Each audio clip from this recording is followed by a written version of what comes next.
I could have sworn my Super Nintendo and games were here last night. Where did they... Hello, Core Man. Looking for something? Oh, no. That wasn't just a dream last night. Was it? SNES. So, you knew it was me. Don't underestimate my eyesight. Even at night, I can see my own SNES throwing games at me. But, like a normal person, I just pass it off as if it was a dream. And now you see the truth. Yeah. I do. Good. That means we can get right down to... I'm still dreaming! What? No, that's not it. And now that I know I'm dreaming, I can do whatever I want without any repercussions. Wait. Listen to me. No time, SNES. I have to do as many things as I can before this dream ends. Wait. He'll be back. I'm sure he'll realize this isn't a dream before he does anything too stupid.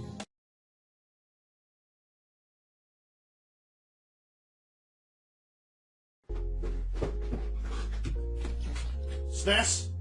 Where are you? Corman? Oh, it's about time. I was freezing my bits off here. All 16 of them. I now see that this isn't a dream. Took you long enough? Now what I want to know is what you have against me. It's not just him. GameCube? All of your old systems hold a grudge against you, Corman. You tossed us aside once you had gotten those money guzzlers you call game systems. Hey! Sorry, Xbox One, but it's true. Alright. What do I have to do to make it up to you guys? You help gamers out, right? Well, now you must help yourself with the one game we know that you got stuck on.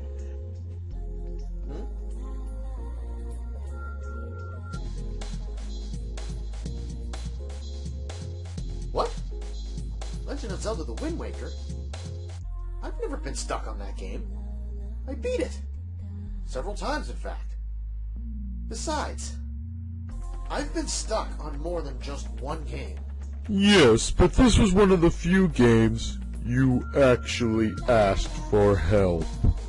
Wait. How do you know this? Because you posted it on the Wind Waker community when you played the HD remake on the Wii U.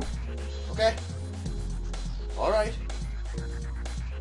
What do I have to do to prevent that from going public? It's all... What we ask is simple. You help gamers in need. And you are a gamer in need. Help yourself. But I don't even remember being... Figure it out! Remember, we are always watching you.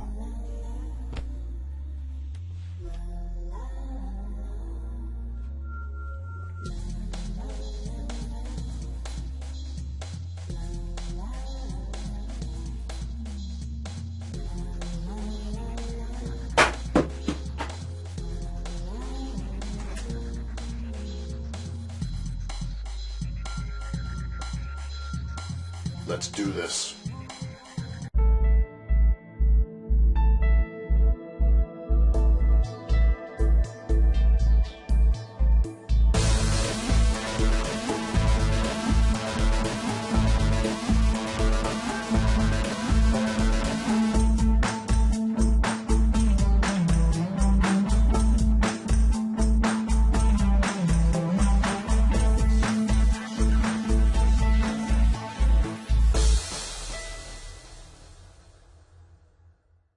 Hello everyone, and welcome to Gamers in Need, the show where even its host is in need, apparently. Legend of Zelda has always been my reason to get a new Nintendo console, and The Legend of Zelda: The Wind Waker is no exception.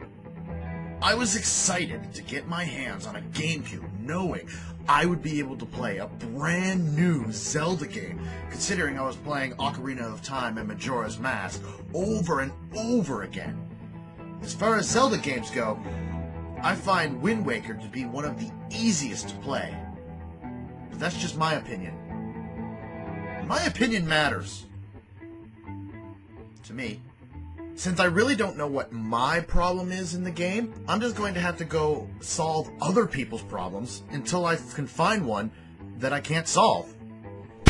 Let's go.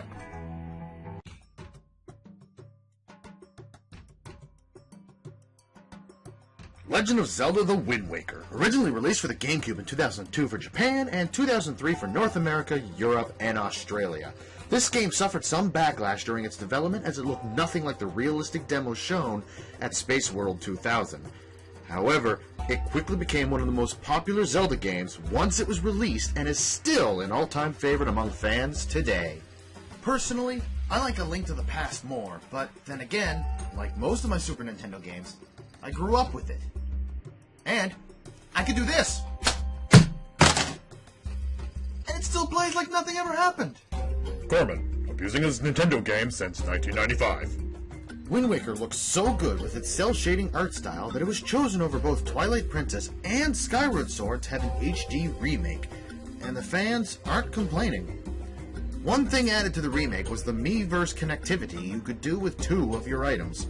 Using the Pictobox and the Tingle Bottle, players could show off their funny moments, tell you the secrets they found, and most importantly, ask for help. While playing the Wind Waker HD, I occasionally glance at the Wind Waker community on Miiverse and sometimes found some pretty hilarious stuff. Oh, Tetra, can't even get out of the water, and you call yourself a pirate? Wait, pirate? You're our favorite indeed. Being a pirate is a right indeed. Do what you want, cause a pirate is free. You are a pirate. You are a pirate. Other than funny pictures or funny quotes, I found tons of questions from gamers with problems, and I'm hoping one of them shares my problem. Let's get to it. Let's start with an easy one, just to test if I remember Wind Waker as well as I say I do.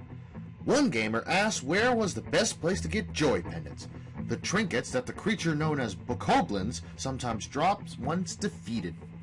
You could also steal the joy pendant from them by hitting them with your grappling hook. This works every time, so you're always guaranteed a joy pendant from them, unless you've taken one from them already. As for the best place to find bokoblins, well, they're everywhere. You can even find them throughout the Great Sea on platforms or rafts, pretending to be— You're our favorite indeed. Being a pirate is a right indeed. Do what you want, cause a pirate is free. You are a pirate. That's never gonna get old, is it? Anyway, finding the platforms on the Great Sea can be tough, but if you go south of the flight platform, which is east of Dragon Roost Island, you'll find a submarine which, once you beat the enemies within, will grant you the platform chart. With it, you can see where all the platforms are out on the Great Sea. Not all of them have bokoblins, but most of them do. It's either that, or you wait until you have to hunt the Triforce pieces, and the dungeons you go through with that contains tons of bokoblins to give you a joy pendant field day. The next two questions are asking about two different subjects, but in the same dungeon. The Tower of the Gods. The first is wanting help with a particular puzzle. The puzzle is in the room with the movable blocks and the water that raises and lowers. The key to the puzzle is to move the blocks in a way to make a bridge for you to jump across while the water is raised with a lit stick to light the unlit torches at the other end. Some people actually find this to be a tough puzzle, but it's not really all that tough. Just watch me do it.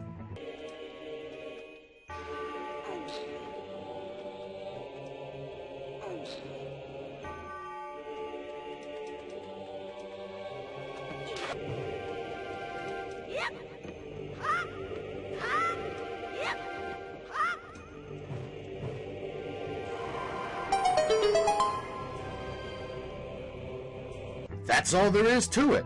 Move the third block from the door back a few paces, and you're done. Here on Gamers in Need, we like helping gamers with any problem, no matter how easy I may find it. Maybe I just like making you guys look like idiots. I'm not gonna say.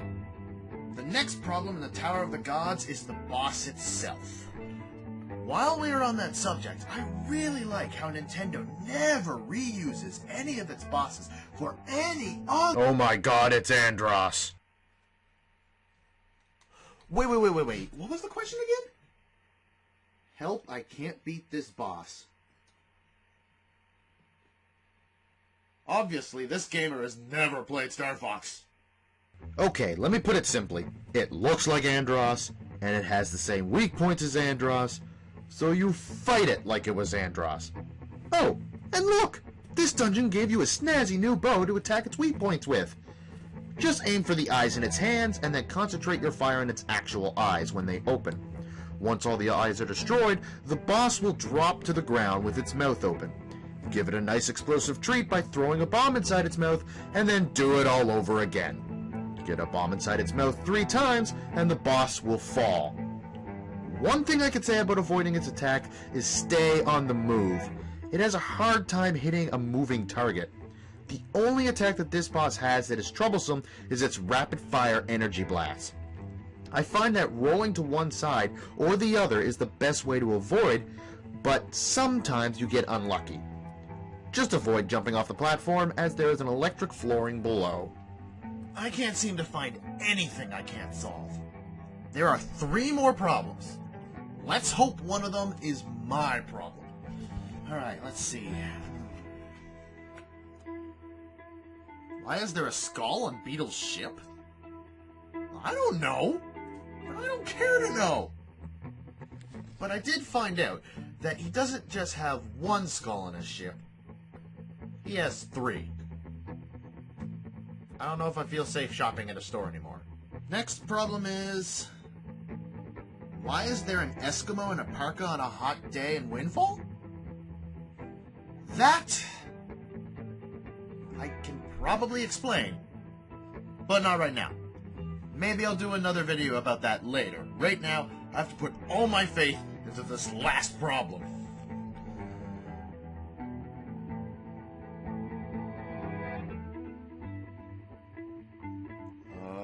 I see now. The one question that many people ask, including myself. Where is the ghost ship chart? The ghost ship chart is your key to entering the ghost ship that wanders the Great Sea at night in different locations depending on the moon. Without the chart, the ghost ship would simply vanish once you got close to it, and before you say, "Oh, this sounds like too much trouble, I just won't do that part of the game," I'm letting you know, you have to go into the ghost ship in order to beat the game. So listen up. When I played the Wind Waker HD, I thought I knew where it was located, but no matter where I looked, I couldn't find it. I could have just looked it up on the internet, but I wanted to find it on my own. I couldn't. So, I did the next best thing. I asked the Wind Waker community on Miiverse. I had gotten an answer, too. Apparently, the ghost ship chart is on Diamond Step Isle. Now, all I have to do is find it. You know what that means. We're going sailing. Arr! There be treasure to find, mateys. Plot a course for Diamond Step Isle. Anchors away!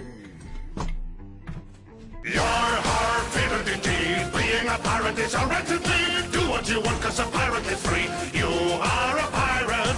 You are a pirate. Arr, matey.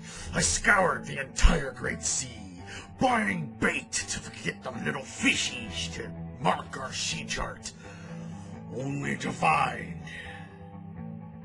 that Diamond Step Isle ended up being the last island that we marked. Figures. The island itself is located northwest of Outset Island, which, in case you forgot, is the island you started the game on. Make sure you have the hookshot, as you won't even be able to climb Diamond Step Isle without it. Once inside, you will be faced with a pot maze. Not that kind of pot. So don't get too excited. To progress through the maze, you must jump into the correct pot. Jump into the wrong one and you'll be sent back to the beginning. I know which pots you must jump into in order to progress, but before I tell you that, I want to say that here at Corpsmen Gaming, we believe in finding out this kind of stuff ourselves rather than looking it up on the internet. So we hope you appreciate the time and effort that went into finding the correct path for you. You're welcome. Okay, the first pot you jump into after jumping into the one at the entrance is the pot you face when you come out. Then walk to the other side of this room, killing or avoiding the floor master, and jump into the pot directly ahead of the pot you came out of. And finally, jump into the pot diagonal to the pot you popped out of. Just watch out for the floor masters, as they will try to grab you and bring you back to the entrance. Once you jump through the final pot, kill or walk around the floor master in this room, and the treasure chest, which contains the ghost ship chart, is yours for the taking. With that, I have found and solved my problem. Hopefully, that will make everyone happy and stop throwing games at me in my... Fine, you win. You can have your game back. Took a game? What game did you take? I took the game that knocked you out, which also happens to be your favorite game, Earthbound. But I have Earthbound right here. Then what game do I... Oh God! Take it away! Take it away! Huh. Disney's Goof Troop. Me and my brother played this non-stop when we were younger. I had actually gotten sick of the game, so I can imagine you would have too. That gives me an idea. A devious idea. Hey, Sness, come here. Wait, what are you doing? No! Keep that game away from me! No! No! Hey, thanks for watching this episode of Gamers in Need. If you have time, have a peek at the other 3 episodes of Gamers in Need. This episode is a continuation of the Lion King video, so check it out if you missed it. Or, if you're in a hurry and want something quick and to the point, have a look at Gamers in Need Quickies. They're under 5 minutes long, so it won't take up too much of your time. That's all from me right now. Thanks again for watching, and I'll see you guys next level.